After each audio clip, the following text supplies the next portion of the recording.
Zoya news plus registered DIG operation की खसूसी हिदायत पर DPO सदर जोन और SDPO तिरनोल के ज़ेर निगरानी SHO थाना तिरनोल मियाँ मोहम्मद इमरान SI और उनकी टीम साकिब महमूद ASI और मुलाजमान ने जदीद टेक्नोलॉजी और ह्यूमन रिसोर्स को इस्तेमाल करते हुए पेशावर GT रोड 26 नंबर चुंकी और मुल्हिका इलाकों में गन पॉइंट और झपटा मार कर लोगों से मोबाइल फ़ोन और नकदी छीनने वाले मुलजमान मोहम्मद सलीम वल्द लाल गुल, सुलेमान खान वल्द लाइक खान, शामिर वल्द गुलाम सगीर को गिरफ्तार किया और शनाख्त परेड के लिए हवालात जुडिशल भिजवाया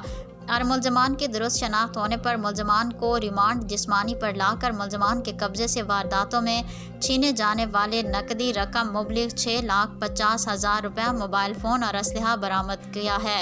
और मुलजमान को राहज़नी और डकैती के मुकदमात में चालान अदालत किया गया। पुलिस के मुताबिक मज़ीद बरामदगी का भी इम्कान है।